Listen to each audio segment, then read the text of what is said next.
Hello, everybody, and welcome to Ralph's Weathering Workbench to Mainline. He's got another good show planned for tonight. And let's see here, we'll transition over and say go to YouTubeMallBuilders.com. There you'll find the schedules for the shows. The Tuesday and Wednesday shows are at 8 o'clock Central, 9 o'clock Eastern Time. The Thursday show is at 9 o'clock Central, 10 o'clock Eastern Time. Also, be sure and click on the eMag. Sign up for that when it comes out. And now I guess we will turn this thing over to Mr. Ralph. And it's all yours, Ralph. Thank you. Thank you. I thought I would do a little bit of review tonight, as well as show you how to make a track cleaning car. And if you're going to make a track cleaning car, it might as well look good, so that's where the weathering comes in. So I've done this. This is an AccuRail car. And what I've done is I've taken a piece of masonite, and on the leading edge and the trailing edge, I've chamfered it a little bit. You can round it with a file or sandpaper if you want. This piece of masonite measures 1 5/8 by 2 7/8. You can make it probably a little bit smaller as long as it covers the rails. And then I use the weights that you can buy at the hobby store to put on top of this. But most importantly, in order to get it to stick or to stay on the car, I took a couple of roofing nails. Now, I drilled through the bottom and countersunk these things. You don't have to do that. You can actually epoxy them to the top part.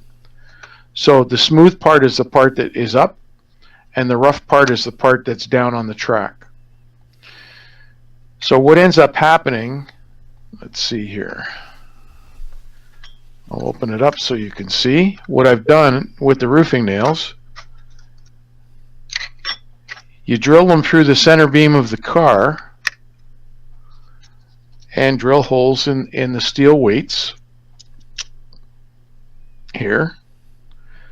So I've trimmed the nails off because you don't need the full height of them. All you need is enough to put some heat shrink on the nail itself, and I've done 2 layers of it. So when I pick it up, it doesn't drop off. And the way I measure where it is on the rails is I set this on a flat surface. So I'm allowing the thickness of the flange for this thing to float. So when it goes down on the rails, it'll push up a little bit. So it's basically floating on the rail. Has nothing to do with the car itself, other than the car is attached to the locomotive and it drags it along, and this thing goes up and down with whatever your track is. It follows over turnouts, everything, and you should not have a problem. So what I've done on the top end of it, where the weights are, I painted it with that Rust-Oleum Camo Brown. You can leave it as it is, or you can add a little bit of raw umber just to give it some difference in color on the edges. And if you do your trucks, it'll all sort of match. I haven't done the trucks yet on this. They're still sort of a primer gray. I haven't done the wheels either, but this was a quick thing I was throwing together. And that, to me, in a regular train, when you run it around your layout, will keep the tops of the rails nice and clean.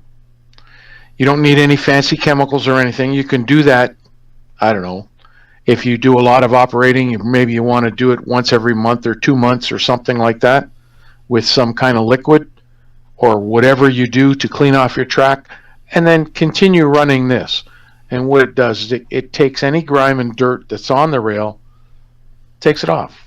It doesn't gather on the wheels of the cars because you're taking it off. After a while, I don't have my other one here right now, but after a while, you'll see two black lines on here from the rails. And in order to clean it off, all you need is a piece of sandpaper and just clean it with the sandpaper. And you're good to go for the next couple of months or 3 or whatever. I run 2 of these things in 2 different trains all the time. Like I say, you can make it a little bit narrower so it doesn't stick out as much out past the car. But I was doing this for another a customer, and he wanted the real wide piece, so that's the way I made it. So that's the bottom part, the mechanism. Here's the rail car, and this to me is where sort of the rubber meets the road sort of thing. Where are we going? Why is this gone off? This is not where we had it earlier, John. You were telling me I was so many degrees off.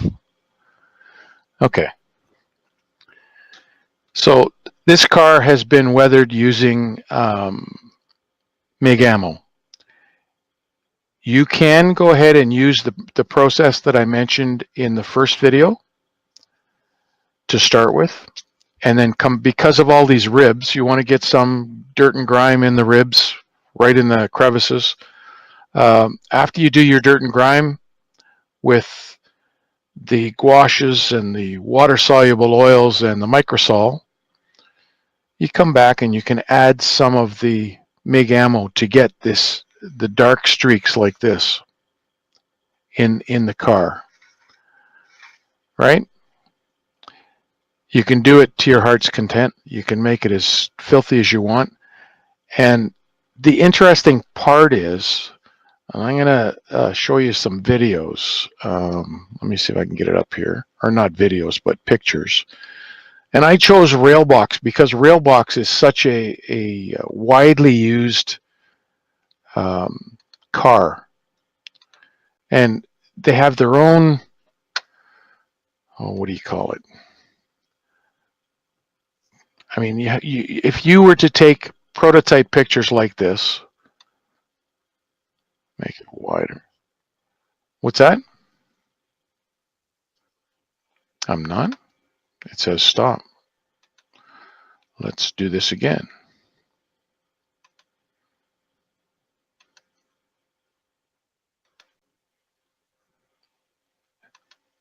Are we good? Is that sharing now?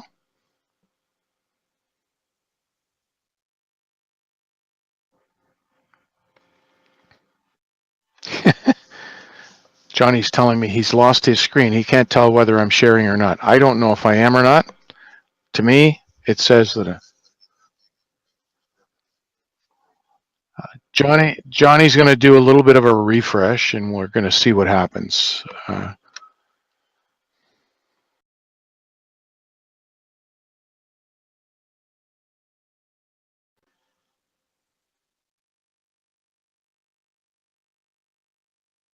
Okay, it's screen sharing. Okay, so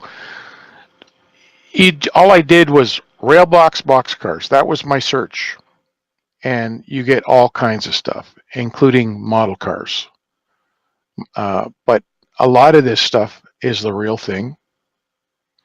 And you can play to your heart's content with this stuff. And you can make this car look as close to one of these as you want or not. Like this one, for instance. I mean, I like, personally, I don't like graffiti, but then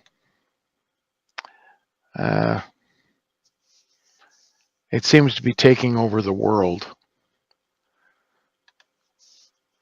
So, with that said, the 2 sponsors that we used to have for the Saturday night show were Dave's Decals, and that's daveart.net, and let's see, Yeah, there's daveart.net, and he has all kinds of graffiti and other things that he sells. And then there's the weathering solutions, and he has where are they? Graffiti and grunge. So now that's not going to come up. Okay. Shop. And when I do a shop, it goes to eBay. He sells a lot of his stuff on eBay. So you have graffiti. And if you don't feel comfortable doing the rust streaks,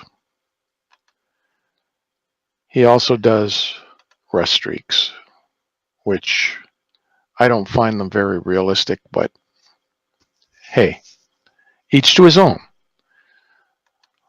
But there's two places where you can contribute to doing this car. So what I've done is I've taken something like this and just basically weathered it. I didn't use a prototype for this one. I should have. But with the Railbox, I like the Railbox car because it has the vertical ribs, and you can do so much with the weathering when you do it. You can get the dirt and grime in the ribs. If you use the fiberglass pen, which I was saying in one of the episodes, this thing here, you can scratch off some of the wording, which I think I did on the other side. Where was it? Mm-hmm. There, I started to do it in here. And down in box, I took some of the black out. I've actually seen guys where they've taken, and this would drive me nuts. I mean, I'm detailed enough as it is, but they would take a brush with paint, and they would literally paint the inside of the letters to a brighter yellow so that it looks like the black flaked off. And that's one way of doing it. Well, I choose not to do it that way. That's my personal opinion. So with this car, my intention was to, let's see here. There we go. All right. So there's so many different things you can do. I have a brown that I use. It's called Track Brown. It's a life color. It's an acrylic. I use it to do scratching and other things like that. And I use a fine point pen, or a pen, brush.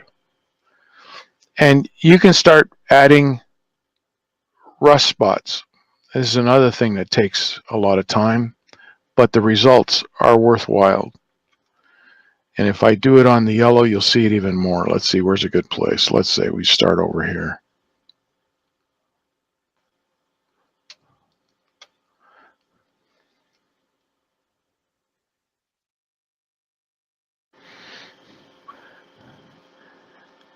And we'll add a bit more.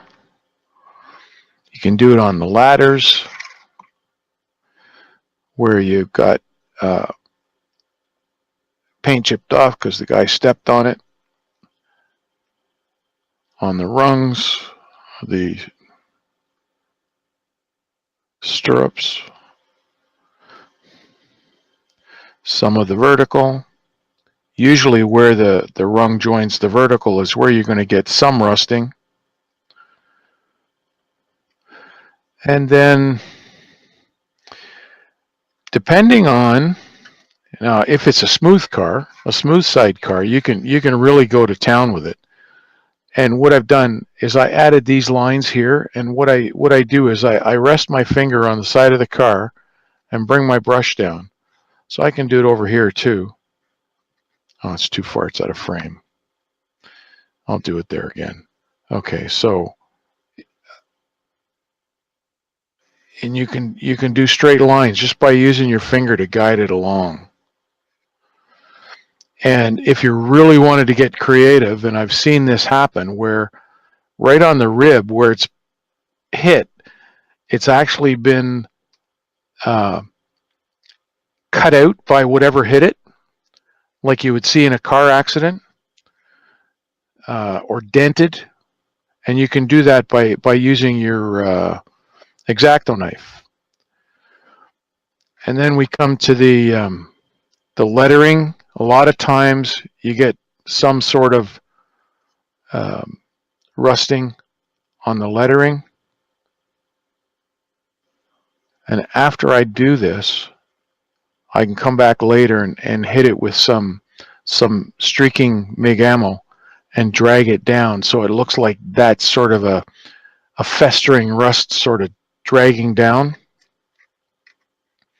And you can do it on the other side, on the underside of the red. Just follow the line.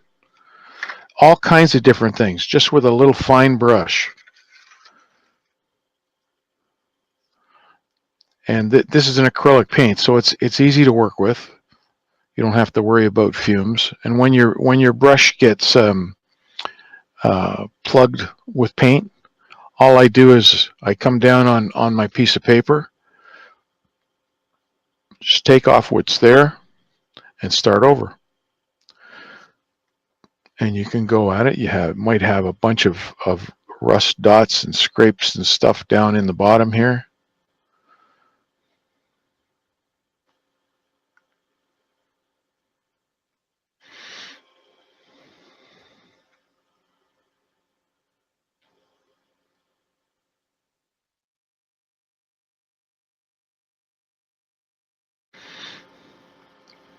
Come up the side of the rib.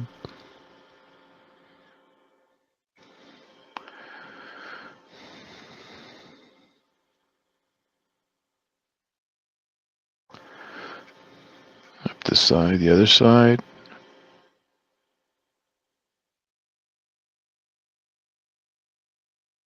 Doesn't have to be pretty, because once you come back at it with the MIG ammo or oil paints, you can use the oil paints as well to do the same thing.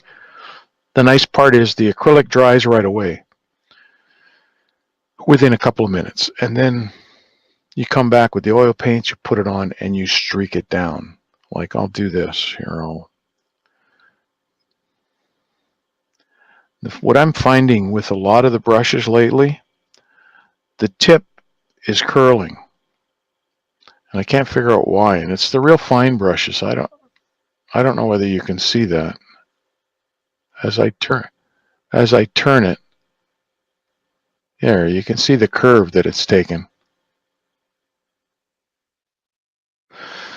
You can use that to your advantage, because then you can pinpoint it.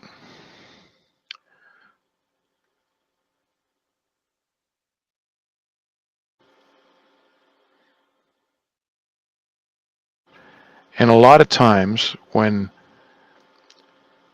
it comes from hanging around paint shops, the guys, when they put tape on, they have a straight edge razor blade, and what they'll do is they lay the tape down, and then they take a knife edge and rip the tape back up again. But sometimes that knife edge cuts into the paint, and you don't see it for 6 months or whatever, and then it starts to rust, because you've cut the surface of the paint where the lettering is, and you might get some rust coming through.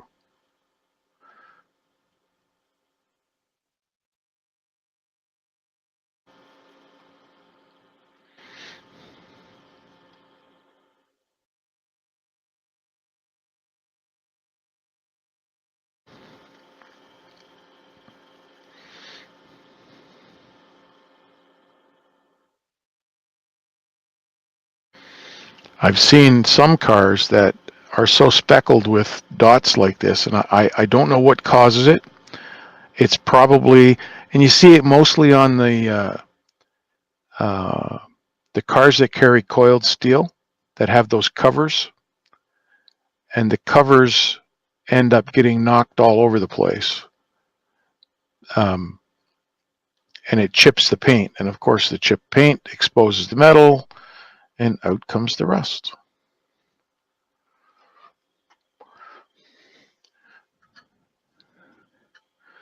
And a lot of times you have the mechanism is all chewed up as well.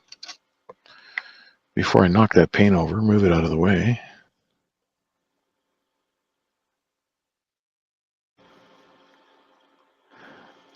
This part of the door is where it gets the worst part, the worst use, the worst abuse, pardon me, because of the constant opening and closing. Yeah, the lever's here, but once the lever releases the latches, then they grab over here and pull it. And sometimes they're using metal hooks. I know I worked at one time at Christmas time down at our post office, loading boxcars with gifts and so on. And the doors of the old boxcars, not this type, the doors actually fit into a U channel. So you had this U channel, and the door would come and fit between the U, right? Well, I was pulling the door, and I didn't get my hand out in time, and it got stuck between the door and the U channel. And I had leather gloves on, but I still ended up with 3 stitches because it trapped my hand in the channel. So that was my lesson. And I caught it right in that part of my finger.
So you can go crazy with this if you really wanted to.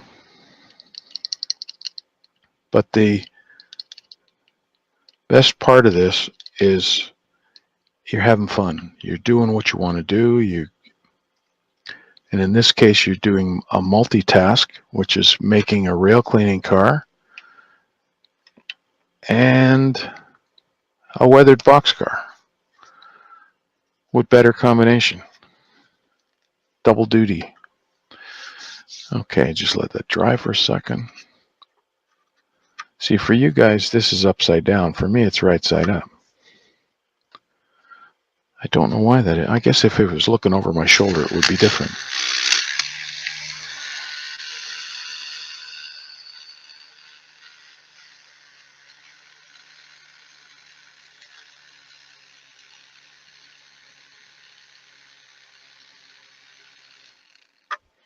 Okay.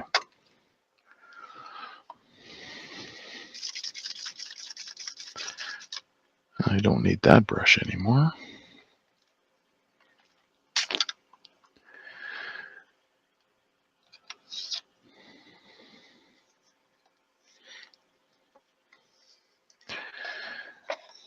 So here comes the MIG ammo stuff. My go-to color is the streaking grime, which is already on there. But that's the color I prefer. You may find another color works better for you, but that seems to be the color that works best for me. So I'll put a little bit here, a little bit up here.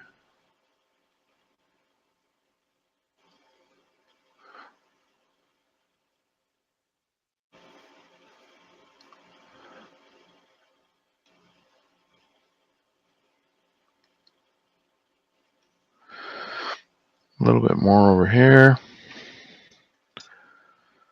Some over here. Of course, more under the door.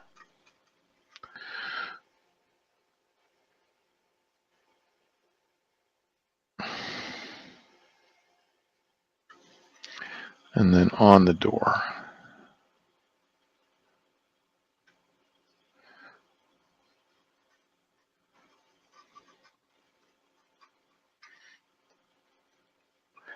Some more over here.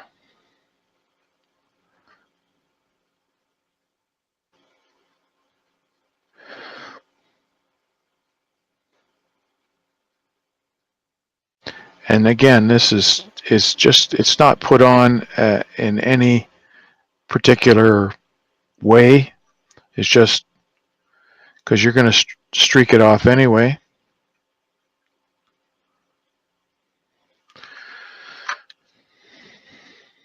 Okay, let me put that away.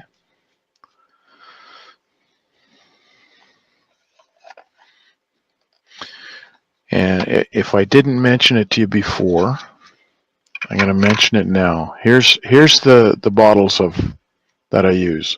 I made myself this block of wood that I can put them in so that they don't fall over. You can't knock them over unless you knock them both off the table.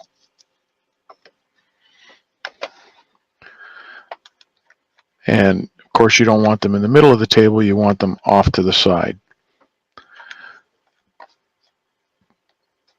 And usually that's where they get knocked off the table, is when they're off to the side. Okay, which brush is going to be better for this? We'll go with this. Nope.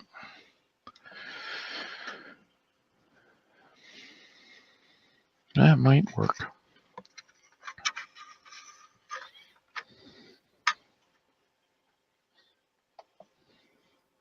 So, you dip your brush into the mineral spirits. Where's my paper towel?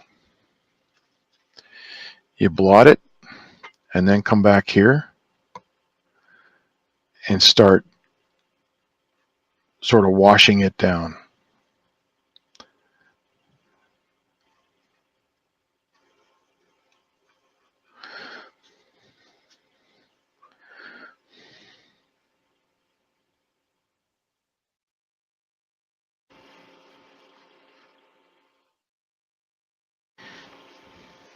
Some more, get the brown off the brush, come back, blot it. And if you go really quickly, it takes off less. And if you go slow, it'll take off a lot more.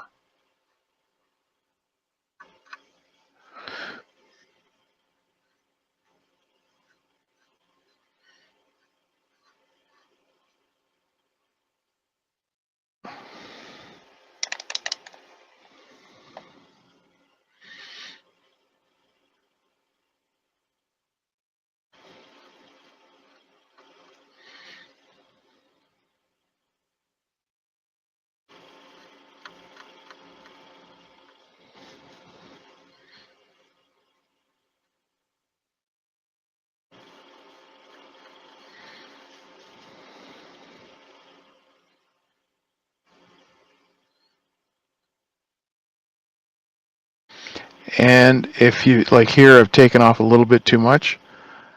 After I finish doing this area, I pick up a lot of stuff on my brush. I can go back and add it over here. Let it dry a little bit and then take it off.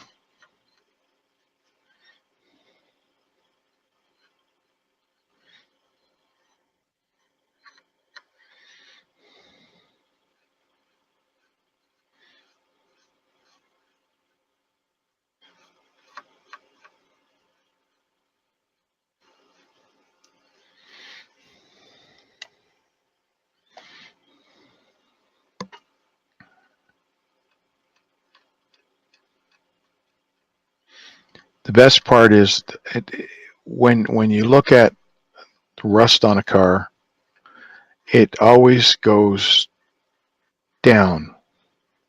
And if there's something in the way of your brush going down, start dabbing past it. But start at the top and come down. And like these horizontal ribs now are getting in the way of my brush. And that's okay. Just dab it. And you'll end up continuing the line.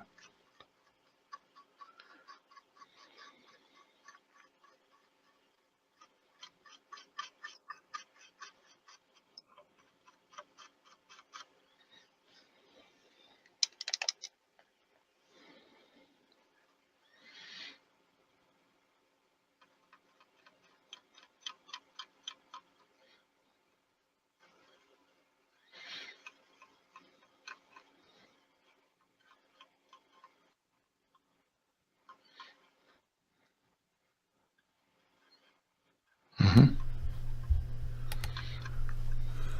Let's see, Phil Wyman. Phil Wyman. Wanted to know would a wider brush that fits between the ribs work also? It will, but then you end up taking too much off. This way I have more control over what I take off.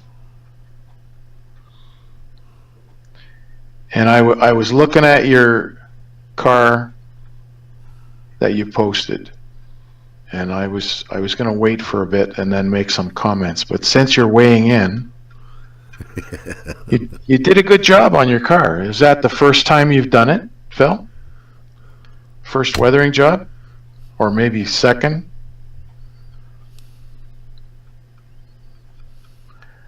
And what did you use to do the streaking around the ribs of the car? Was that powders?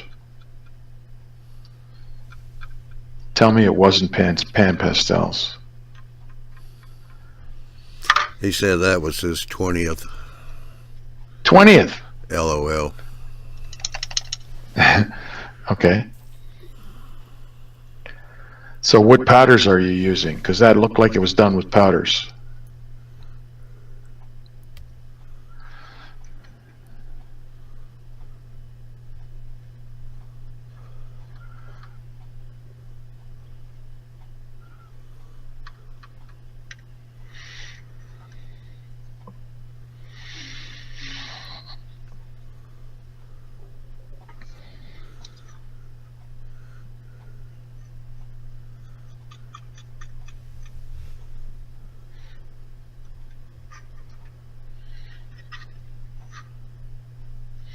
I think that needs some more. He said watercolor pencils and pan pastels. Okay. And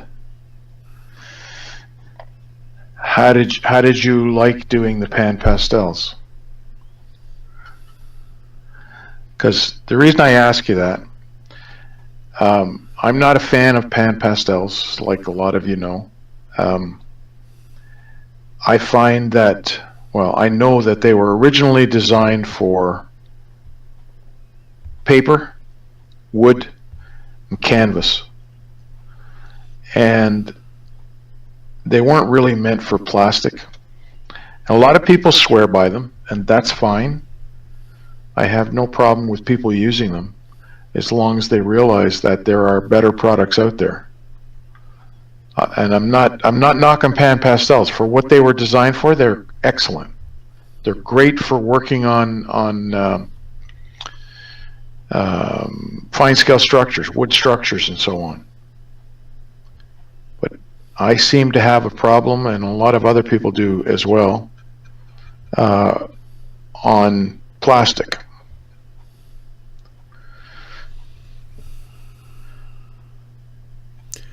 Dwight's asking, is this the same presentation you did at Amherst?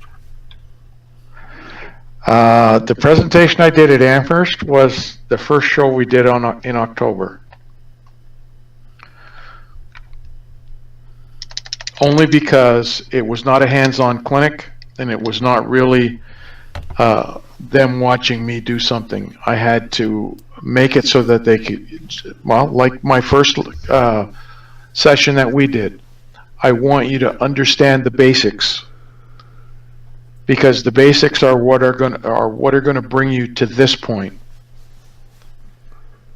And it's so much easier if you understand the basics and how things happen and why. So if I can answer any questions in any format in regarding anything to do with weathering, I will try and help you. Now, you asked if a wider brush could be used. Yeah, you could use a wider brush, but this is a really wide brush. This is my regular wide brush. And yeah, I can use it, but like I said, it's going to take too much off.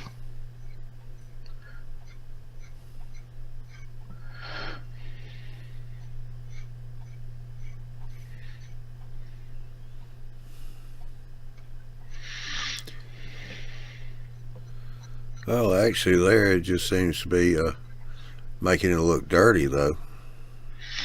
Well, that's the whole idea, is to make it look dirty. I mean, you got the rust streak, but it's also looks dirt too.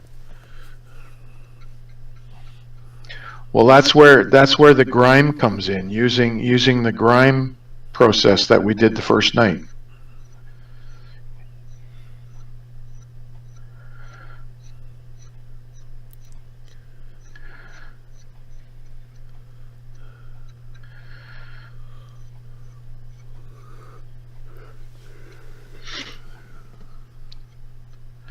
There goes that curved line again. Okay.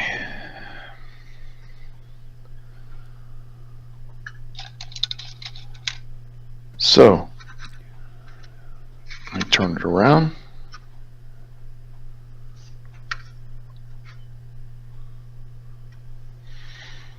I'll pan out a bit.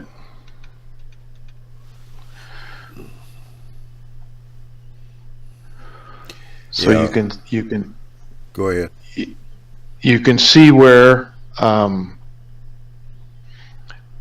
the added streaks have been, they show up better now. I mean, also they're a little bit wet, so they're going to show up a bit more too. The old trusty fan. Oh, this thing is amazing to have. This little fan. I can stick my finger in the blade, doesn't hurt at all. And the mineral spirits tend to just disappear. There. Dry. Yeah, you can Phil. see what I mean. See what I mean about the blades. Yeah. Yeah, Phil put in here, let's see, where'd it go? Oh, I like the light look of weathering with them, but you're not putting them on plastic, you're putting them on paint that's on plastic. Same thing. Yeah, talking about the powders. Okay, so there is, where the heck did I put it now? Yeah, real quick, I want to say hey to Ron Kleiss. He just jumped in, and so did Shane, the Brakeman 17.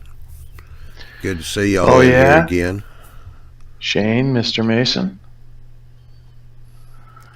All right. I had my weathering powders. They're Bragdon or AIM powders. They're made out of true paint pigment, and once you put these things on, you can't rub them off, but you can wash them off.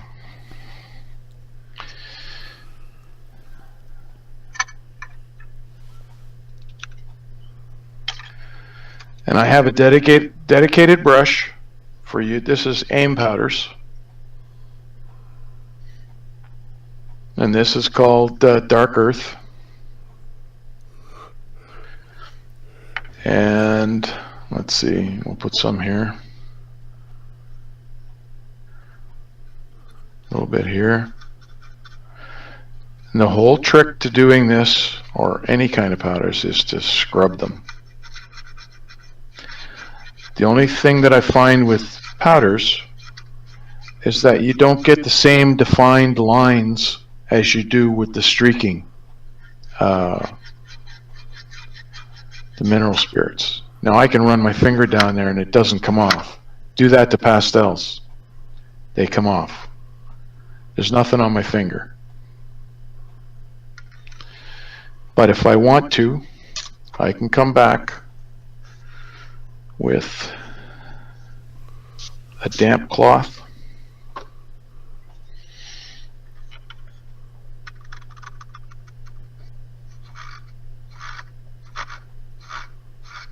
And I can take it off. And actually what that does, when you take it off, it forces it into the crevices. So I just find these so much easier to work with. You don't need as much of them to do the job. And AIM powders, I think they have, well, how many have I got? 2, 4, 6, 8, 10, 12, 14. I have 16 colors. I think there's 20 in the series of colors that they have. And it goes from light rust to dark rust to old rust, and then you have the browns, you have black. I just did a locomotive for, some of you guys know Marty Jenkins from Australia, and I did a locomotive for him. Let me see if I can find it.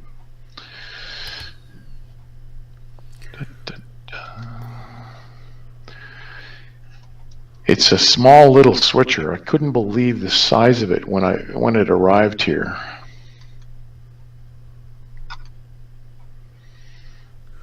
I got 2 comments here, Ralph, while you're doing that. One's Yep. from AJ. How do the AIM Bragdon powders compare to the Doc O'Brien powders from Micro Mart? I don't know about Doc O'Brien. If Doc O'Brien says if they call them paint pigments, they would probably be similar. Whereas the pan pastels are ground up chalk. And we all know chalk from writing on chalkboards and so on, because basically that's all it is. They have a wider variety of colors. I think they have 72 colors in the pan pastels.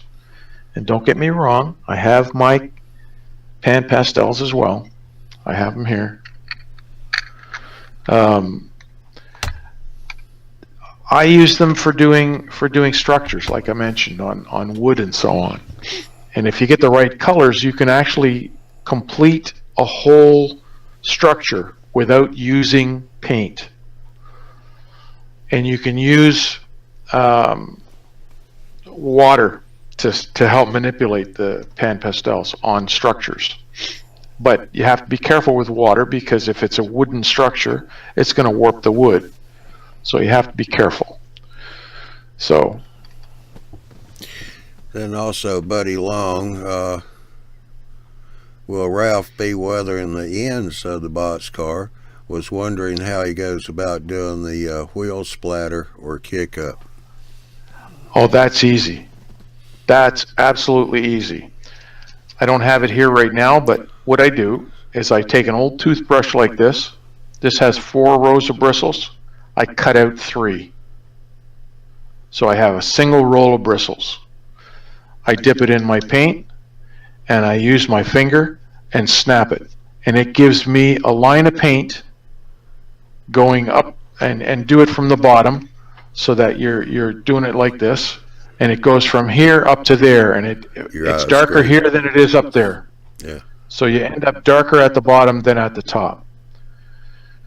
And I can do it also with the MIG ammo stuff. I use my brush. I can streak it the same way I've streaked this. So you get it's basically a blended color of wheel spatter. But the toothbrush is great if you really want to do that. And the toothbrush is great for working on the ends of grain cars and tank cars, because you don't have to worry about the curvature or whatever. When you spray it, it's going to go where the wheel would have kicked it up. Okay, I will share the screen again. See if it works. I finally figured out if I'm in full screen, it won't screen share. So this is what I did for Marty Jenkins. Now you can see how small this locomotive is, and they use this thing in Australia for shunting passenger cars around in stations and yards. And the photograph that he gave me of the real thing, it had a water jug on the running board like that. So I made the water jug and put it on there.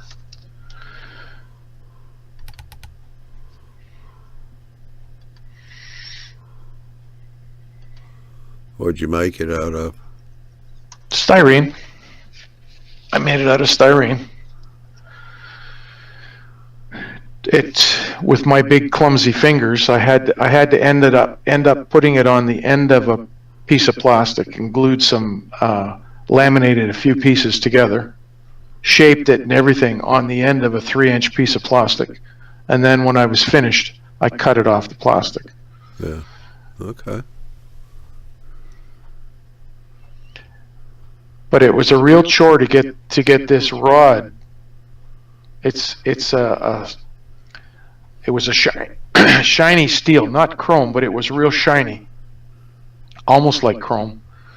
And I used black in it, probably about 6 coats of it, just to get the shine off it and have it look dark. And then I put some gouaches on it, and that's the way it ended up.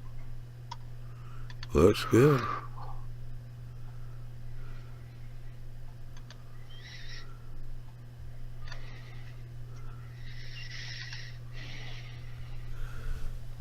Let's see. Buddy Long said, "Man, that's great. I'll be stealing my wife's toothbrush. Can't wait to try that. Thank you." How much is a toothbrush? A toothbrush that probably couldn't cost more than $1.50. You buy her a new one. Tell her, "Hun, I got you a new one. This one looks kind of ratty."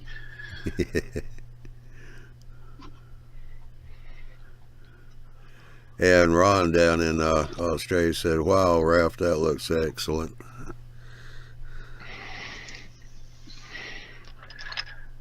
Marty posted that on Model Rail Radio Show website.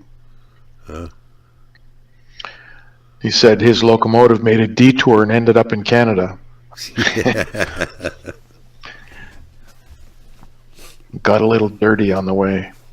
Yeah, that's what you got for driving on the wrong side of the tracks. Yep. So with this streaking grime, like I said, it's my go-to.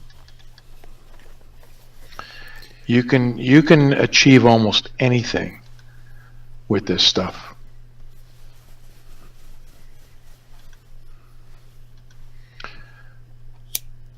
So it's all done the same way as I did on this car.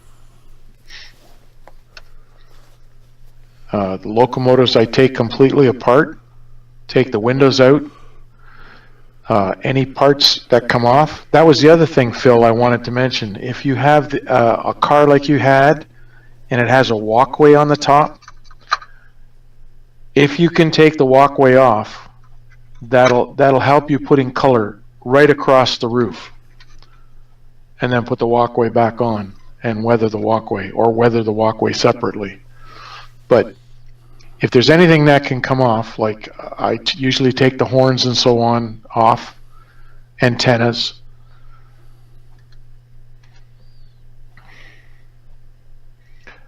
But it's all done with the streaking grime. I do the fade first, like I showed you the first week.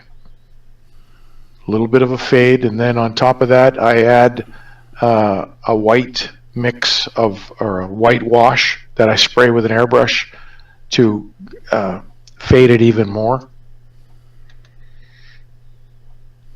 And in this case, because of the dynamic break in the middle here, you end up with a lot of discoloration in the paint because of the heat. I didn't know you gone back to showing that. Let me see if the screen's going to pop back up. I don't know why, but if I come out full screen, I don't have anything. Just the background here. Change the screen around a little bit, Ralph, see if they'll bring it back up. So I don't have a black screen. Let me put it on the other screen. There you go, I got it now.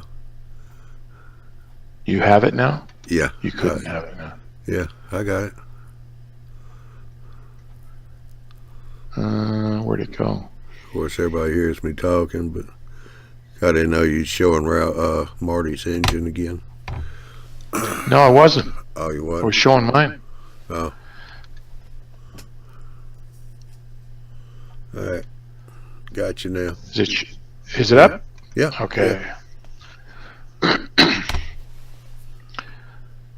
So you go back, you do a little bit of highlights here and there, like add a little bit of extra where the fuel spills are, a little bit of rust where the battery box is.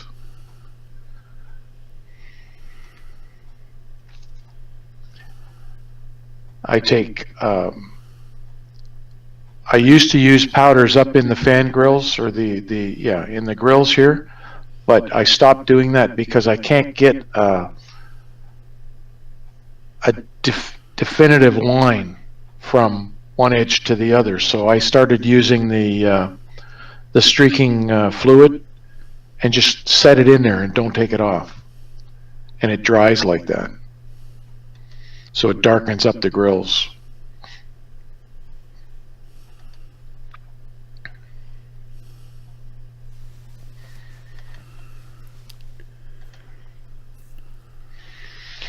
And every once in a while, you see a bearing that's been changed. So they paint the plates that hold it on.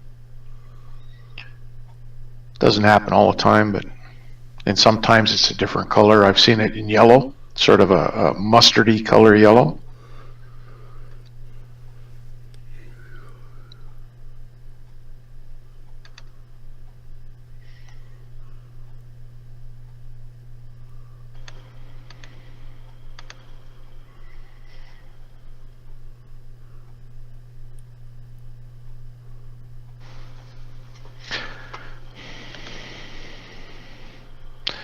And when you take the photographs outside, or when you take any kind of photographs of your work, you'll actually see where your mistakes are. What engine was it that I did? CP, yeah, this one. When I first did it, I forgot to take the masking off the windows. And I took the picture and I found the windows still masked. So there it is without. On another one, the railings, I did another CP one for a customer, and I put the railings back on after I was done, took the picture, and realized I didn't weather the railings. And you really don't have to put much on the railings. All you need is a brush and some of the gouaches, the watercolor paste. Water it down, just little dabs here and there. Like on this is a white railing. Just dab it on like it's been chipped.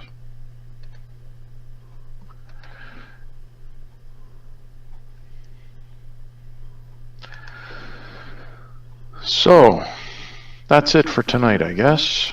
If you have any other questions, like this track cleaning car to me is perfect opportunity to play around and have fun and be useful at the same time. Not only learning or practicing your skill, but making it worthwhile.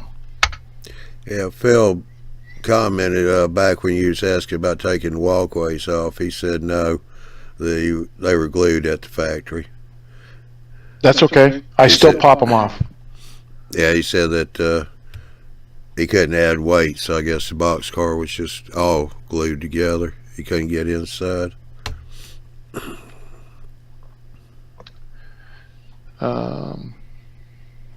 Where's the one I did for Lloyd? No, that didn't have a top on it. I use my trusty little screwdriver, and I just get underneath the walkway and just pry it. Just turn your screwdriver slightly and just pry it. Sometimes it breaks a pin, sometimes it doesn't. But when you're done, you're going to glue it back on again anyway, and it'll find the same hole. Otherwise, you get a big chunk of paint right on the edge of the walkway.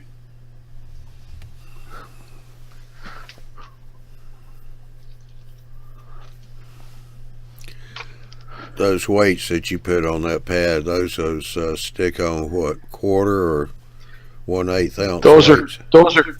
Those I think are quarter. I think. Yeah. I can't remember now. But they're the But stick-ons. here's a car here. In order to do it, I just stuck my right where the pin is, stuck my screwdriver underneath, and popped it up.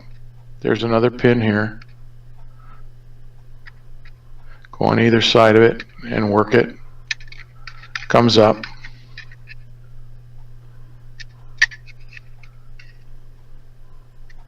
And this is without taking the car apart. There, it's off.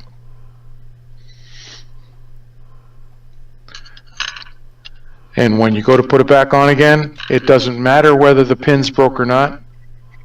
It will find the hole and go back on. And you glue it back on. There.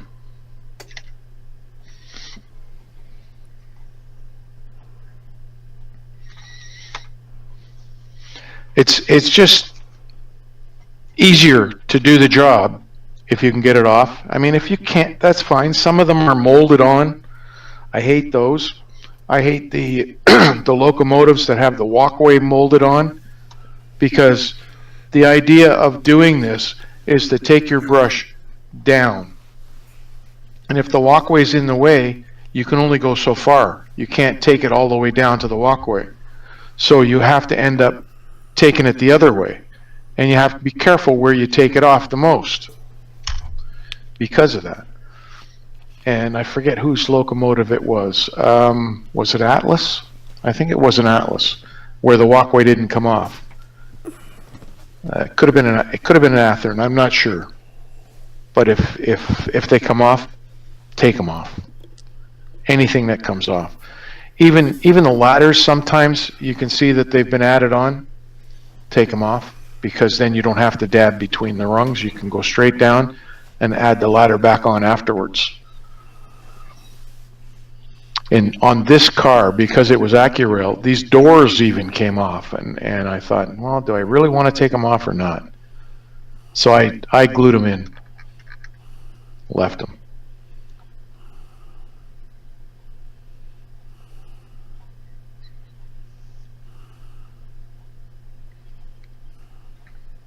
So that's a good project for you guys. And it really does keep the rails clean. There's so many different little tricks you can do for keeping your rails clean. I know a lot of guys actually use sandpaper or Bright Boy on their tracks. Well, that's okay. But by doing that, you're putting grooves in the metal of the rail, and the grooves collect the dirt, and then you start having problems. So what I've done, and I don't know where it is right now, but I've taken a stainless steel washer that's probably about a 1/4 inch, a 1/2 inch wider on either side of the track. I've epoxied it to a block of wood, and I rub it hard along the rails. And what it does is it burnishes the top of the rail to close up those scratches so that they don't collect dirt. And then this just keeps the surface dirt off. So there you have it.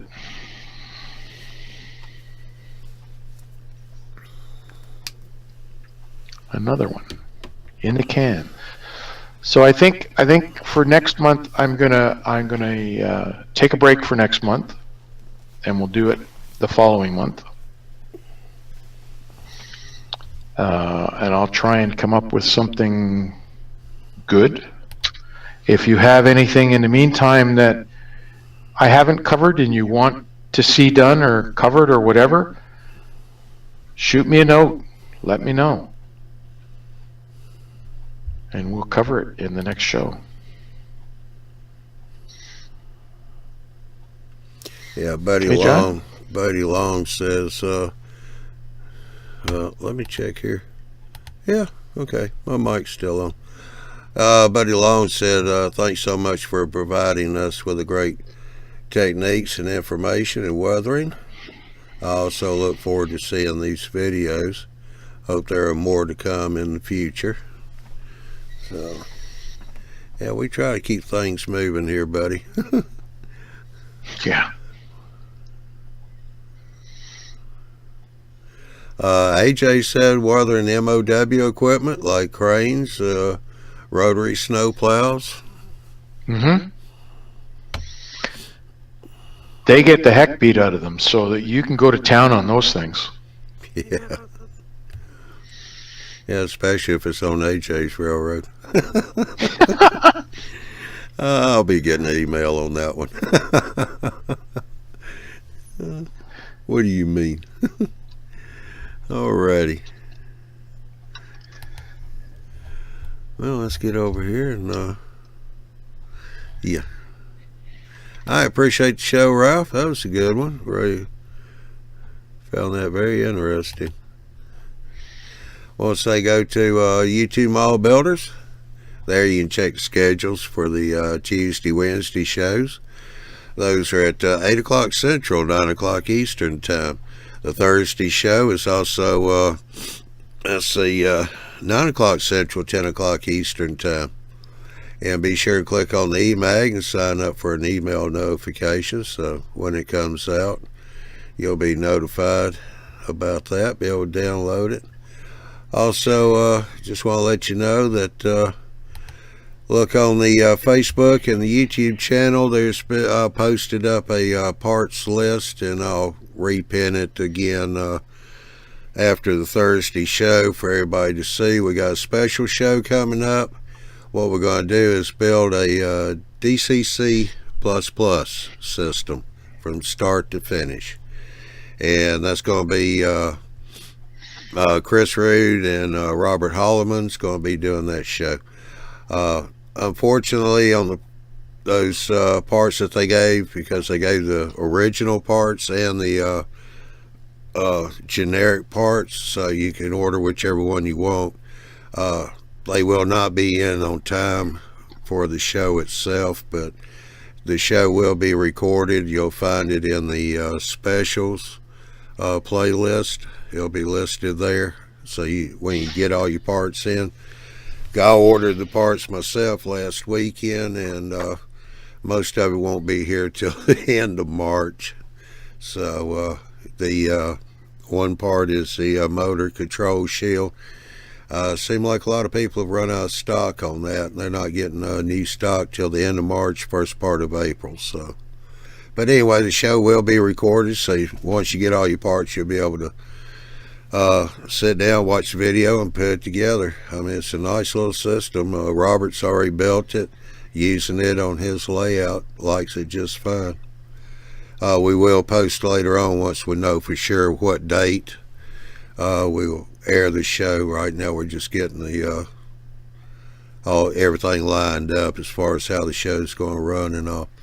Alrighty, so with that said, y'all have a good night, and we shall see you tomorrow night for the Thursday Johnny Mall Train Talk show.